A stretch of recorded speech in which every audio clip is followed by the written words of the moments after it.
I'm going to hand over to the Deputy Chair for this question. Right, thank you, Chair. This is question number 16, meeting the need for social housing, in the name of Assembly Member Johnson. Thank you. Please go ahead. The answer, Darren, is spelt out in the document, is that we have a massive housing shortage in London, and you ask how big the shortfall will be. Well, I think I've given you the broad figures. We're going to need 400,000 homes in the next 10 years. That's a huge ask. At the moment, we're not building houses anything like that rate. We need to step it up. But what this document supplies is the broad roadmap ahead, and it shows where all the opportunity areas are. It lists some of the things that are coming down the track. It shows what we can achieve, and it gives a picture of the kind of progress that we can make. And I think that actually it's a very encouraging picture, because it shows that there is the brownfield land available. I think about 80% of those 400,000 homes can be done on the 33 existing opportunity areas, many of which are cited in this document, to say nothing of the scope for further developments elsewhere. Thank you. In terms of specific numbers, the Cambridge Centre for Housing and Planning Research, they estimate that on the current rate of progress, there'll be a shortfall of 186,333 social homes by 2021. That's not very good, is it? It is clear that there is a massive challenge to build homes of all tenures, mixed tenure including homes for social rent and for private rent, and we are determined to do that. And you will know, we'll have an argument about the provision of affordable homes over the last 4 or 5 years. Actually, we've done a record number. We're convinced that we can do a further record number. But that in itself is not enough. And one of the reasons I'm doing what I'm doing with the LEP is to help us to focus on those opportunity areas, to unblock the problems. Suppose it's Tottenham, and the question is, would it make a real difference if you extended the Victoria line to Northumberland Park, something like that? Is that the real issue? Is that the solution? Or could you do something better for tracking the West Anglia line? Now, what we need is proper focus on the whole range of solutions that you need to bring to bear with the boroughs, with business, to deliver, with the developers, to deliver that number of homes. In your vision document, there's a very big emphasis on providing new intermediate housing. Are you perhaps underestimating the scale of the needs in terms of social housing? Well, don't forget, about a third of the property stock in the central London is already social housing, 23% across the city as a whole. We have that's just for social rent. We have already a huge volume. What I'm not prepared to see is the benefits and advantages of ownership of property in London, of equity in property in London, accruing solely to those on very high incomes, international investors, or whoever it may be. I think Londoners, Londoners, as far as possible, should be able to participate in the London housing market and in the benefits in terms of equity that it brings. And the part-by-part rent schemes that we have been promoting, a multiplicity of them under the First Steps badge, have been very successful. We've helped 50,000 people so far to get property, get their foot on the property ladder.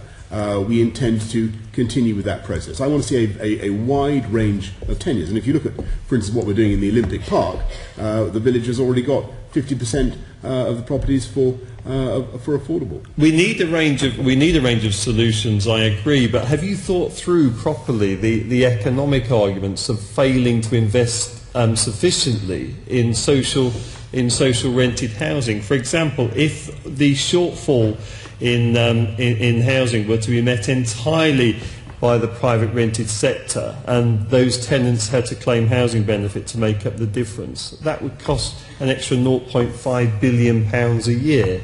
in the benefits bill. Does that make economic sense? No, I mean plainly what you need to do is to use the considerable sums that are being paid in housing benefit to encourage the creation of new housing, and that's the logic behind the affordable rent model that the government the government has gone for. It was a big switch, and it's been difficult to make it work. But we're now very confident that we can deliver a large number of new affordable homes that way. But are you confident that on these plans and on this rate of progress that you could deliver a shortfall of 186,000 social homes by 2021? So you're admitting that you can't? No, I'm not. I'm saying that it's a very tough ask, and that to do so would be to eclipse completely any previous housing achievement by any previous administration. Indeed, it's probably more even than they did in the immediate post-war period or in the 1950s. But that is the scale of the challenge we face. What I'm trying to get across is that the 2020 vision offers a broad prospectus to investors about where the opportunities are in this city, and the kind of place that they can bring their money for and expect long-term returns on investment. And if you look at what is happening in places around the city that have been stalled for a long time, Battersea, Croydon, and so on, you can see that it is important to articulate the vision, to show people that we're passionately interested in these areas, that we have wares to sell, or to areas to invest in, places of real opportunity, and to advertise them. That is one of the main purposes of this document. Obviously, building is only part of the solution. We need to actually ensure that rents in the private sector are affordable to people. Are you still resistant to any form of regulation to stabilise rents in the private sector? I'm not resistant to any form of regulation, because I think clearly you've got to regulate the private sector, and you've got to protect people from Rachmanite landlords, and you've got to make sure that people's rights as tenants are properly respected. Regulate to stabilise rents? There is already a great deal of law to protect tenants, and quite properly. Regulate to stabilise rents, as in most EU countries? I'm also very keen to see a proper registration of private landlords, and that's why we're expanding that landlord registration scheme very fast indeed. What I think is more questionable economically is the logic of trying to set price maxima in the way of the Emperor Diocletian or whatever, and to try to impose rent controls in the way that they've done, for instance, in New York or in Germany.